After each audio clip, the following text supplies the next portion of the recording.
योगी एक forest officer था। उसकी पोस्टिंग तमिलनाडु के नेलागोंडा जंगलों में हुई थी और इन्हीं जंगलों में लाल चंदन के झाड़ भी पाए जाते थे। मेरे यहाँ रहते हुए कोई भी लाल चंदन के पेड़ों की चोरी नहीं कर सकता है। जी सर, पर वो वर्धा राजन हर बार कोई नया रास्ता ढूंढ लेता है लाल चंदन के पेड़ों को चुराने का। अब मैं आ गया हूं ना, अब वो इस जंगल से एक भी लाल चंदन का पेड़ चुरा नहीं पाएगा। अब से मैं खुद डे एंड नाइट पेट्रोलिंग करूंगा। और वैसे भी चेक पोस्ट पे जिस ऑफिसर की ड्यूटी है, मुकेश, वो भी बहुत ईमानदार है। मुझे उससे बात करनी होगी। ठीक है सर। चलो चेक पोस्ट से चलते हैं। हवालदार फॉरेस्ट ऑफिसर योगी को चेक पोस्ट पार ले आया। Hello sir, good morning. बहुत नाम सुना है सर आपका, आज पहली बार देख रहा हूँ। थैंक यू, मैंने भी तुम्हारी ईमानदारी के किस्से सुने हैं। Thank you sir. हमें गाड़ियों की जांच और बढ़ानी होगी। अब भी लाल चंदन की तस्करी हो रही है। ऐसे ही चलता रहा तो लाल चंदन देखना भी मुश्किल हो जाएगा मुकेश। सर, मैं जानता हूं इन सबके पीछे वो वरदराज है, तो तुम उसका कुछ करते क्यों नहीं? सर, वो इन्हीं जंगलों में पला बढ़ा है, जंगल का कोना कोना जानता है। जब भी हम उसे पकड़ने दौड़ते हैं वो जंगलों में गायब हो जाता है। कम से कम हम लाल चंदनों को इस चेक पॉइंट से बाहर जाने से तो रोक ही सकते हैं ना। जी सर, मैंने और फोर्स की मांग की है। अगले हफ्ते से और 2 हवलदार इस चेक पॉइंट पे होंगे। उम्मीद है अब लाल चंदन की तस्करी बंद हो जाएगी। हम मिलकर करेंगे तो जरूर होगा। उस दिन से फॉरेस्ट ऑफिसर खुद दिन में काई पर जंगलों में पेट्रोलिंग का काम करता था, खास करके रात के समय। यहाँ जंगल के भीतर डेरा जमाए वर्धराजन को योगी के आने की खबर मिल गई। भाई, वो योगी जंगल में दिन रात पेट्रोलिंग कर रहा है। अब हम कैसे लाल चंदन का पेड़ काटेंगे? हर समस्या का एक समाधान होता है छोटे। वर्धराजन ने स्वामी के कान में कुछ कहा। फिर रात के अंधेरे में स्वामी फॉरेस्ट ऑफिसर के ऑफिस के बाहर पहुंचा। वो किसी का इंतजार कर रहा था। कुछ देर बाद गार्ड वहां पहुंचा। भाई ने तेरे लिए मिठाई भेजी है और इसके बदले बस हमें समय समय पर इत्तला करते रहना। तुझे हर हफ्ते अपनी मिठाई मिल जाएगी। वाह, भाई को शुक्रिया बोलना। हाँ ठीक है। स्वामी खुशी खुशी अपने अड्डे पर लौटा और वर्धराजन को सब कुछ बता दिया। अब देखते हैं वो फॉरेस्ट ऑफिसर अपना क्या बिगाड़ता है। हाँ भाई।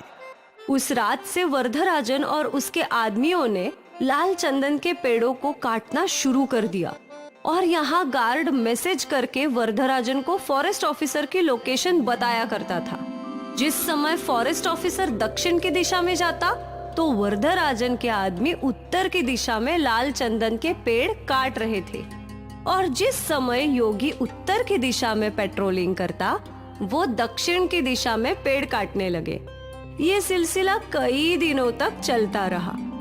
एक दिन की बात है, उत्तर की दिशा से वर्धराजन के लड़के लाल चंदन का पेड़ काटकर निकल गए थे। फिर जब योगी वहां पहुंचा तो उसका ध्यान उस ताजे कटे हुए पेड़ के तने पर गया। ऐसा लग रहा है कि ये पेड़ आज ही कटा है, पर मैं इतने देर से पेट्रोलिंग कर रहा हूँ तो कैसे कोई मेरे आंख के नीचे से ये लाल चंदन का पेड़ काट सकता है? जरूर कुछ गड़बड़ है। योगी ने कुछ नहीं कहा और जीप में बैठकर दक्षिण की दिशा में चलने लगा। जब वो यहाँ पहुंचा तो यहाँ भी उसने ताजे कटे हुए पेड़ों के तने दिखे। ये तना भी आज ही कटा हुआ है, मतलब अब भी वर्धराजन लाल चंदन के पेड़ों की चोरी कर रहा है। मुझे ये सब जल्द ही रोकना होगा। गाड़ी चेक पोस्ट पर लो। योगी जीप में बैठ गया और गार्ड ने गाड़ी चेक पोस्ट की ओर ले ली। क्या हुआ सर, आप बहुत टेंशन में लग रहे हैं? मुझे तुमसे अकेले में बात करनी है। जी सर, आइए ना, अंदर बैठकर बात करते हैं। चेक पोस्ट की छोटी चौकी में बस फॉरेस्ट ऑफिसर योगी और इंस्पेक्टर मुकेश थे। बोलिए सर, यहाँ हमारी बातें कोई नहीं सुन सकता। मुकेश, अब भी जंगल में लाल चंदन के पेड़ कट रहे हैं। क्या यहाँ से कोई बड़ी गाड़ी गुजरी है? नहीं सर, अभी तक तो नहीं, पर कल ये ट्रक आएंगे जंगल में रोड बनाने के लिए रेत लेकर। फिर जरूर लाल चंदन उसी में जाएगा। कल मैं किसी भी हालत में उस ट्रक को इस चेक पोस्ट से बाहर जाने नहीं दूंगा। हाँ, और मैं उस वर्धराजन को पकड़ कर रहूंगा। ठीक है सर। यहाँ जंगल में वरदराजन अपने अड्डे पे योजना बना रहा था। कल रेत वाली गाड़ी सारे लाल चंदन के झाड़ भरकर बाहर ले जाना है ना? नहीं। अब तक तो उस फॉरेस्ट ऑफिसर को सब कुछ पता चल गया होगा। वो कल चेक पोस्ट पर हम सबका इंतजार करेगा। तो अब हम क्या करेंगे? कैसे इन लाल चंदनों को इस जंगल से बाहर निकालेंगे भाई? वरदराजन ने अपनी योजना बना ली थी। अगली सुबह रेती की गाड़ी जंगल के अंदर आई। इंस्पेक्टर मुकेश ने फॉरेस्ट ऑफिसर योगी को कॉल करके ये बात बता दी। सर, ट्रक आ गए हैं, आप भी आ जाइए। ठीक है। वो ट्रक कंस्ट्रक्शन साइट पे पहुंचा। यहाँ ट्रक ने सारी रेत अनलोड की और फिर वरदराजन और उसके आदमियों ने उसमें एक लाल चंदन के पेड़ के तने को लोड कर दिया। यहाँ फॉरेस्ट ऑफिसर और गार्ड जीप में निकले, पर उनके रास्ते में कई और पेड़ गिरे हुए थे। सर, घूम के जाना होगा। ये सब उस वरदराजन ने ही किया होगा। जल्दी चलो, आज उसे पकड़ कर ही रहेंगे। वरदराजन वहाँ से निकल गया। अब जब फॉरेस्ट ऑफिसर योगी वहाँ पहुँचा तो ट्रक भी वहाँ से निकल चुका था। चेक पोस्ट के पास ले लो। योगी ने इंस्पेक्टर मुकेश को कॉल लगाया।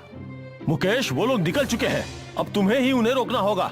जी साहब। इंस्पेक्टर मुकेश अपने सारे आदमियों के साथ चेकपोस्ट पर खड़ा हो गया। ट्रक धीरे धीरे चेकपोस्ट की ओर बढ़ने लगा। चेकपोस्ट पर मुकेश और सारे पुलिस वाले बंदूक तान कर खड़े थे। ड्राइवर ने पुलिस वालों को देखा और उसने गाड़ी रोक दी और पीछे से फॉरेस्ट ऑफिसर ने अपनी जीप लगा दी। ट्रक को चारों ओर से घेर लिया था। हवलदार, चेक करो ट्रक में क्या है। हवलदार ट्रक के अंदर चढ़ा। सर, यहाँ लाल चंदन तो है, पर एक ही है। क्या? इंस्पेक्टर ने भी ट्रक में चढ़कर जांच की तो वहाँ बस एक ही लाल चंदन का पेड़ था। सर, आप यहाँ आइए। अब फॉरेस्ट ऑफिसर योगी भी ट्रक में चढ़ गए। वो भी ये सब देखकर हैरान था। उस वरदराजन ने इस बार भी हमारे साथ धोखा किया। और यहाँ वरदराजन अपने सारे लोगों के साथ और लाल चंदन के पेड़ों के साथ नदी के रास्ते से लाल चंदन के पेड़ जंगल से बाहर निकाल रहा था। मुझे कोई रोक नहीं सकता।